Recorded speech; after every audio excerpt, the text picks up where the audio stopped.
श्री कमाल अख्तर। धन्यवाद सर।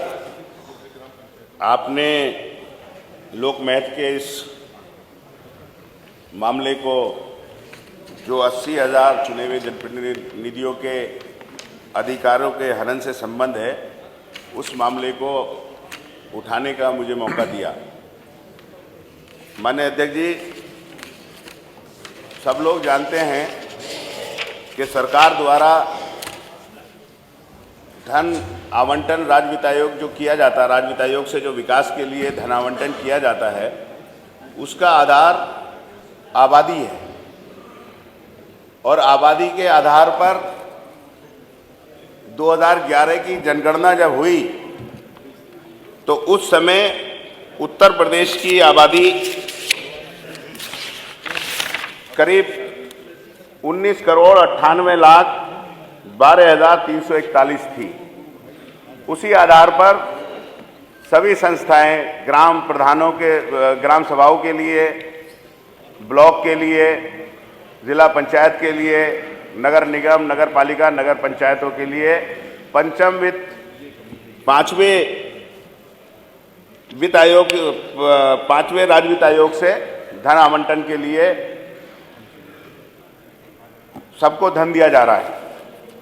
आज 13 साल बाद, जबकि आबादी बढ़कर 30% से ज़्यादा हो गई है, तो इतना ज़रूर हुआ है कि 2020-21 इसके अंदर जो राज्य वित्त आयोग का मिलने वाला पैसा था, वो निकायों या और संस्थाओं से कम तो कर दिया गया, लेकिन जब आबादी लगभग आज 23,15,02,578 है, सर्वे के एतबार से जो गवर्नमेंट ने किसी भी वजह से सर्वे कराए हैं, इस आबादी के सापेक्ष आज तक राज्य वित्त आयोग का पैसा जो है इन संस्थाओं के लिए नहीं बढ़ाया गया।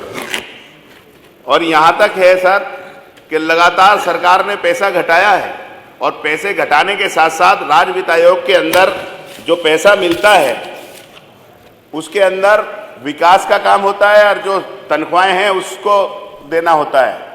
लेकिन लगातार ये त्रिस्तरीय पंचायत या जो चुनाव कराए जाते हैं, फिर चुनाव कराने का कोई मतलब नहीं है। ये ऑटोनोमस बॉडी है, इसलिए प्रधानों को, चेयरमैनों को अधिकार दिए गए थे कि वो अपने अधिकार से काम करा सकें। लेकिन आज हो क्या रहा है? आज ये हो रहा है कि अगर राज्य वित्त आयोग का पैसा है, उसी पैसे से सरकार ने अभी पंचायत सहायक लगाए, लगाना चाहिए, अच्छी बात है, लेकिन अगर पंचायत सहायक लगाए तो हर ग्राम सभा की राज्य वित्त आयोग से 7,000 रुपये उनका वेतन दिया जा रहा है। सरकार को बजट के अंदर प्रावधान करना चाहिए था। सरकार को चाहिए था कि नौकरियां दे रही है, अपनी पीठ थपथपा रही है, उनके लिए बजट के अंदर तनख्वाह की व्यवस्था करनी चाहिए थी। आपने शौचालयों में सफाई कर्मचारी लगाए, शौचालय बनने चाहिए थे, लेकिन उसकी तनख्वाह भी खातों से जा रही है राज्य वित्त आयोग के।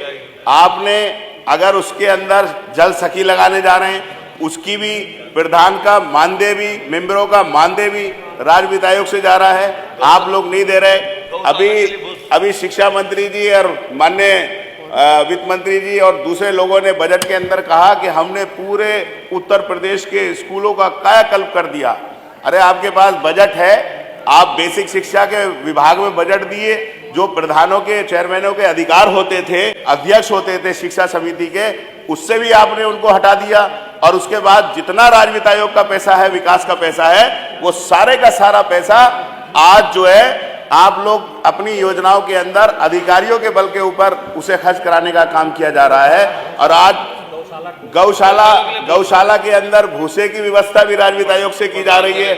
और अध्यक्ष जी, आज तक तो हद हो गई। इस आजादी के बाद से कभी ऐसा कहीं नहीं हुआ कि अधिकारी जाकर राज्य वित्त आयोग से भारतीय जनता पार्टी की सरकार की चलने वाली योजनाओं का प्रचार प्रसार, टेंट लगाकर, सोफे लगाकर, उस पैसे से पूरी योजनाओं का अधिकार भारतीय जनता पार्टी के पदाधिकारी और जो अधिकारी हैं वो बैठकर आज पूरे हर गांव के अंदर कर रहे हैं। तो ये सीधा सीधा मेरा अध्यक्ष जी आपसे अनुरोध है माननीय मंत्री जी से कि ये इतना महत्वपूर्ण विषय है।